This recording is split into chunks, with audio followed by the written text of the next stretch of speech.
Hello everyone. In this lecture, we'll discuss how to solve certain problems using the concept of discrete time Fourier transform. We have already started solving, we have already seen a few problems discussed in a previous lecture. So we'll directly move into the question. The first question, find the inverse Fourier transform of x of e raised to j omega equal to summation m equal to minus infinity to infinity 2 pi into delta of omega minus omega 0 minus 2 pi m. Okay, so it is very clear from the question, the given Fourier transform x of e raised to j omega, it consists of impulses of strength 2 pi and which are located at omega 0 and then 2 pi plus omega 0, that is multiples of so it is very clear from this diagram. See, when m value, we'll consider how we are getting this sequence for different m value. When m is equal to 0, the term is 2 pi into delta of omega minus omega 0, that is we have an impulse which is located at omega equal to omega 0 of strength 2 pi, and when m is 1, we have the term is 2 pi into delta of omega minus omega 0 minus 2 pi. That means at omega equal to omega 0 plus 2 pi, the next impulse is located. See, 2 pi plus omega 0, we have the next impulse, and when m is equal to 2, the term is 2 pi into delta of omega minus omega 0 minus 2 pi into 2, so it is minus 4 pi. Therefore, the next impulse is located at omega equal to omega 0 plus 4 pi. See, that is indicated here. Similarly, so this continues. Next impulse will be located at omega 0 plus 6 pi. That is for m equal to 3 and so on. Towards the negative side, when m is equal to minus 1, the term is going to be 2 pi into delta of omega minus omega 0 plus 2 pi. That is, that impulse is located at omega equal to minus 2 pi plus omega 0. See, this is for m equal to minus 1. When m is equal to minus 2, the impulse will be located at omega equal to minus 4 pi plus omega 0. See, minus 4 pi plus omega 0, this is for m equal to minus 2. Okay, so that is the graphical representation of x of e raised to j omega. We have to find the inverse Fourier transform, and the mathematical expression can be expressed, that is for the time period, for the frequency range 0 less than or equal to omega less than 2 pi, x of e raised to j omega equal to 2 pi into delta of omega minus omega 0. Therefore, the equation we know x of n, that is inverse Fourier TTFT equation, x of n is 1 by 2 pi integration over 2 pi x of e raised to j omega into e raised to j omega n d omega, and here this integration over 2 pi, that is integration over any continuous interval of 2 pi. Okay, therefore here we are taking the limit of integration into integral 0 to 2 pi, then that is 1 by 2 pi integral 0 to 2 pi x of e raised to j omega into e raised to j omega n d omega, and x of n, we know here the x of e raised to j omega, it is a delta function, and this impulse in this range, we have only one impulse which is located at omega 0. Therefore, this 2 pi and 2 pi cancels. Now what is remaining is e raised to j omega n at omega equal to omega 0, and that is equal to e raised to j omega 0 n. Therefore,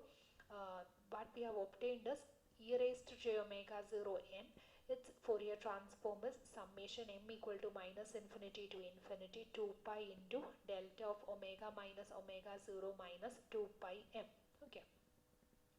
Moving to the next question. The question is, find the inverse DTFT of the rectangular pulse spectrum defined only for minus pi less than or equal to omega less than or equal to pi. Okay, that is the DTFT is rectangular omega by 2 omega c, that is a rectangular pulse, and it is extending from it is existing only for modulus of omega less than omega c, and when the frequency is outside this range, the pulse value is 0. Okay, so it is represented in the figure this is the rectangular pulse which is existing from minus omega c to plus omega c. Outside that range it is 0. Okay, now we will see how to solve this question.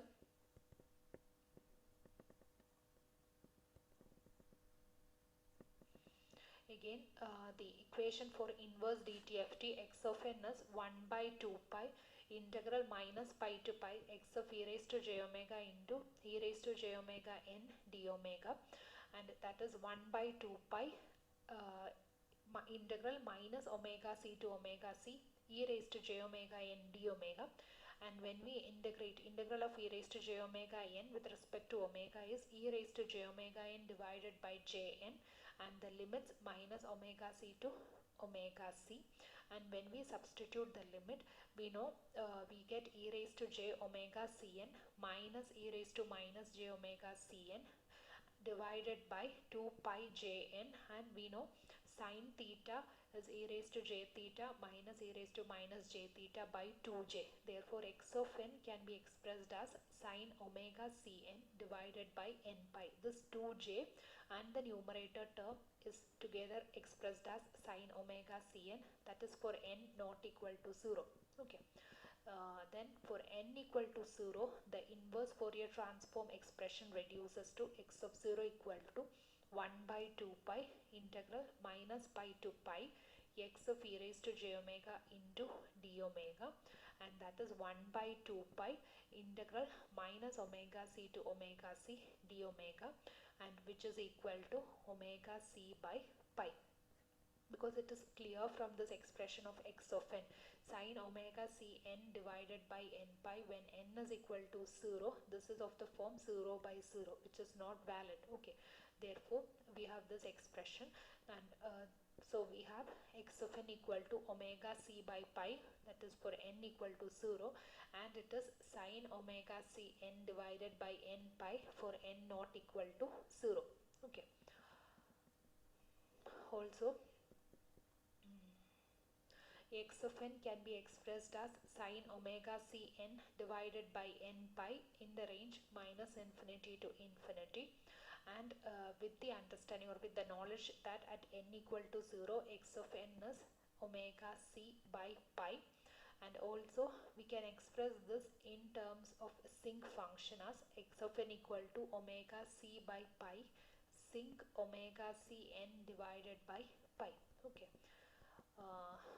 So we can write the sinc function and rectangular function that forms a DTFT pair, that is omega c by pi sinc omega cn by pi, and its Fourier transform DTFT is summation m equal to minus infinity to infinity rectangular of omega minus 2 pi m divided by 2 omega c. Okay. And this is the graphical representation. This is the rectangular pulse, and on the right side what you see is x of n, which is a sinc function. Next question, find the inverse DTFT of x of e raised to j omega equal to delta of omega minus pi less than omega less than or equal to pi. Okay, we know this x of e raised to j omega can be expressed over all omega by writing it as in an infinite sum of delta functions shifted by integer multiples of 2 pi, that is x of e raised to j omega equal to summation m equal to minus infinity to infinity delta of omega minus 2 pi m. That is, for different m value we have impulses which are located at multiples of 2 pi. When m equal to 0, it is an impulse delta of omega which is located at omega equal to 0. For m1, it is an impulse which is located at omega equal to 2 pi. For m2, the impulse is located at 4 pi, and so on. Similarly, for negative values of m, when m is minus 1, the impulse is located at minus 2 pi. When m minus 2, it is located at minus 4 pi, and so on. Okay. Now the inverse Fourier transform x of n is 1 by 2 pi integral minus pi to pi x of e raised to j omega into e raised to j omega in d omega, and we are substituting in the range from minus pi to pi x of e raised to j omega is delta of omega, and we know this delta of omega is existing only at omega equal to 0. So it is 1 by 2 pi into e raised to j omega n at omega equal to 0, which is 1 by 2 pi. Therefore we can write the Fourier transform pair, that is 1 by 2 pi, its DTFT is summation m equal to minus infinity to infinity delta of omega minus 2 pi m. Okay, thank you.